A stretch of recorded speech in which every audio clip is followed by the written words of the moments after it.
Redox પ્રક્રિયાની સમજ હવે આપણે લેવાની છે, જેને આપણે ઓક્સિડેશન રિડક્શન પ્રક્રિયા તરીકે પણ ઓળખીશું.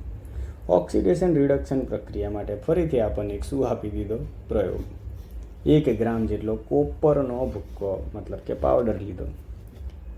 ચિનાઈ ડીશ, આ ડીશ દેખાય ને, ચિનાઈ ડીશ, ચિનાઈ માટીની આ બનેલી હોય, એની અંદર ગરમ કરવાનું. જે કોઈ અવલોકન થાય ને એ તમારે જોવાનું.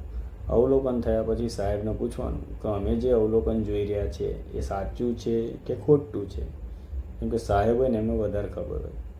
સવાલ હું પૂછું 2-3 તમને. ચલો, કોપરનો ભૂક્કો ગરમ કરતાં શું બને? સિમ્પલ વસ્તુ છે. ગરમ કરતા શબ્દ વાપરી મતલબ સળગાવવામાં આવ્યો. જ્યારે કોઈ પણ વસ્તુ સળગાવો મતલબ ઓક્સિજન ઉમેરવામાં આવ્યો.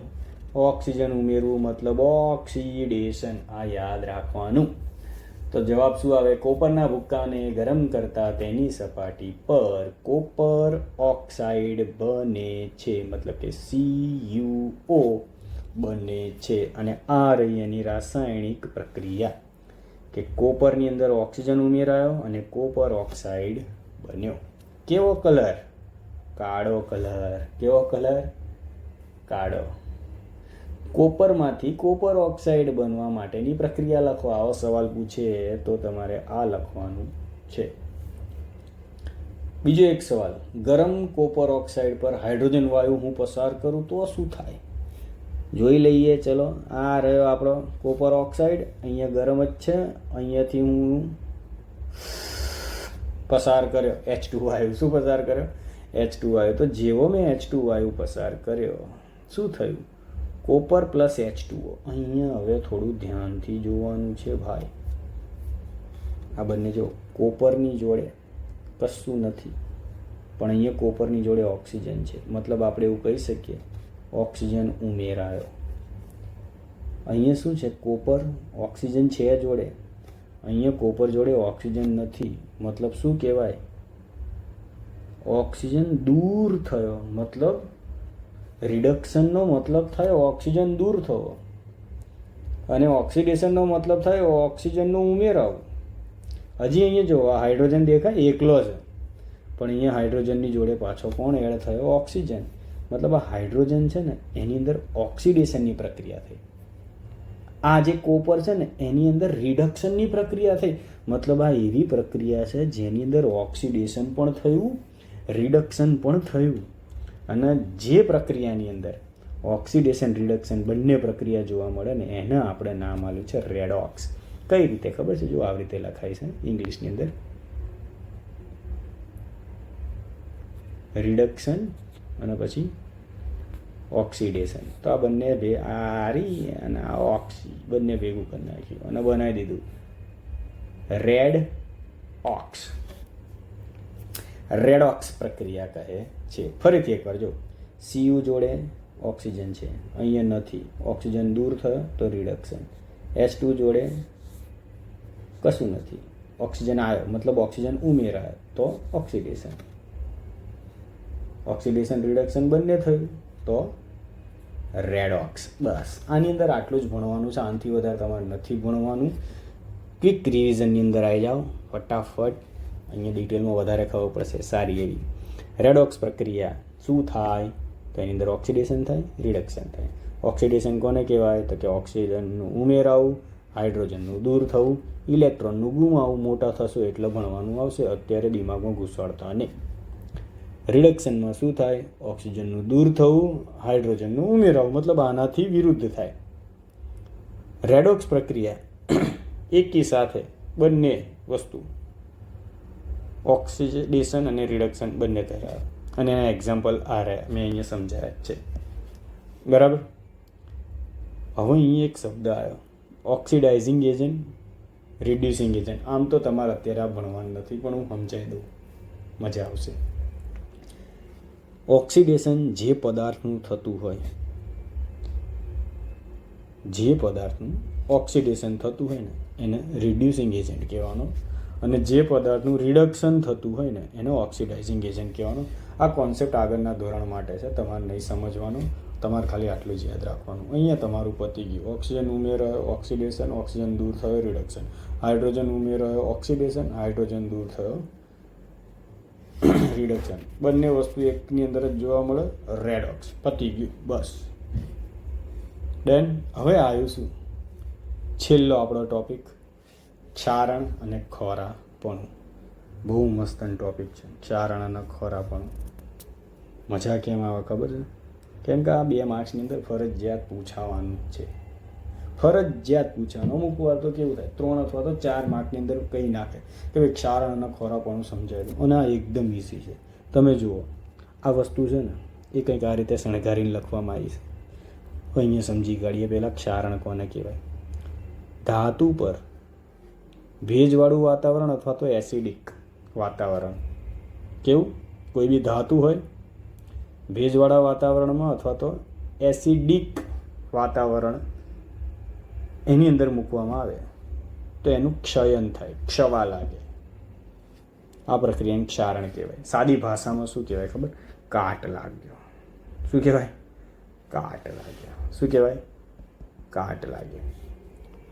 જ્યારે કોઈ ધાતુ હોય ભેજવાળા વાતાવરણમાં અથવા તો એસિડિક માધ્યમની અંદર મૂકવામાં આવે તો તે ક્ષય થવા લાગે છે, ક્ષવવા લાગે છે, જેને ક્ષારણ કહેવાય. હવે ક્ષારણ થવાથી શું થાય?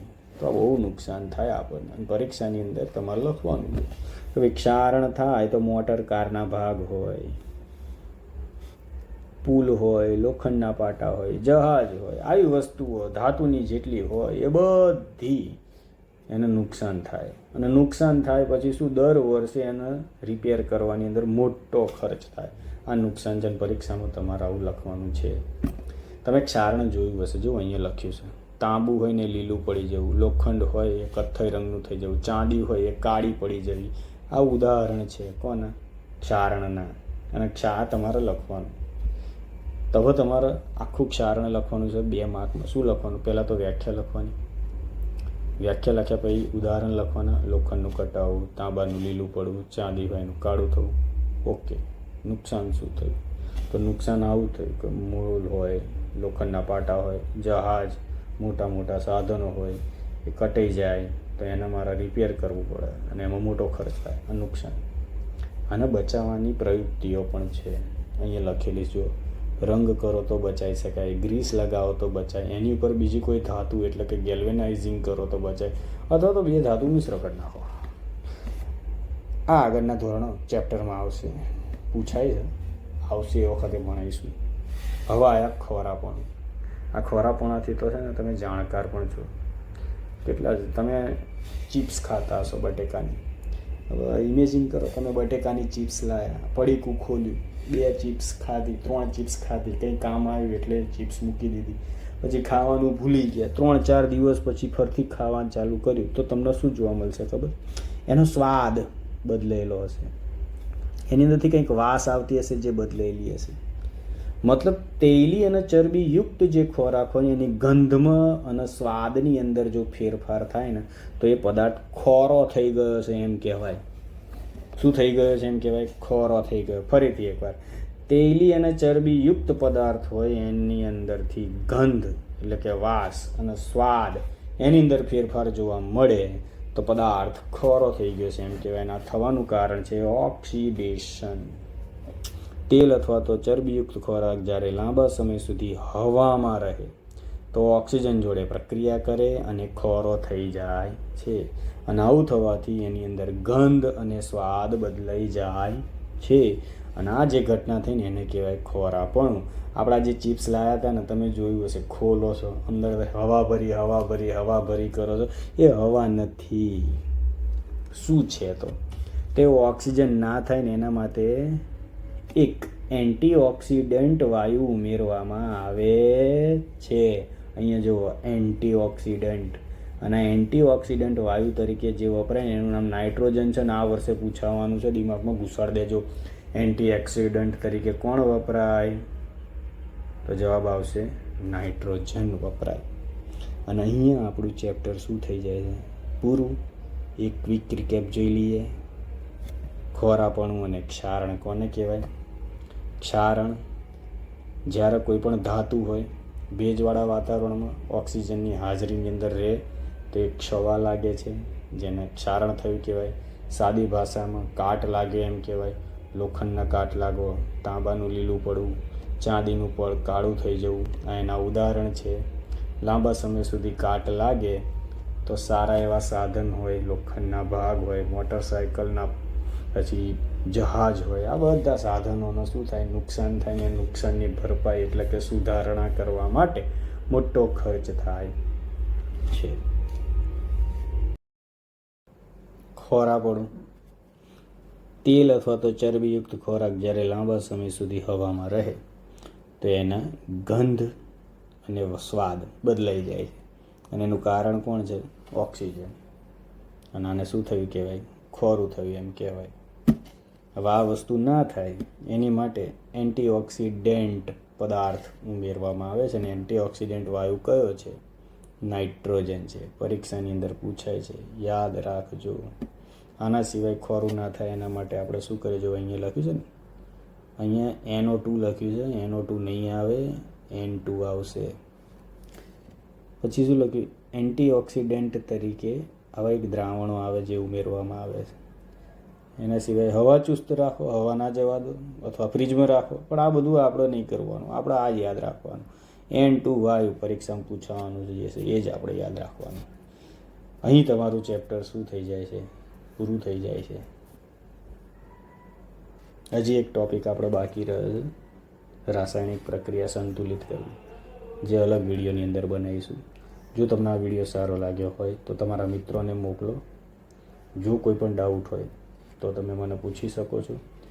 આ જે PDF છે હું બંને PDF મોકલી દઈશ. અહીંયા જે અંડરલાઇન કરેલી છે એના સિવાય આ ચીટ સીટ છે એ પણ હું તમને મોકલી દઈશ.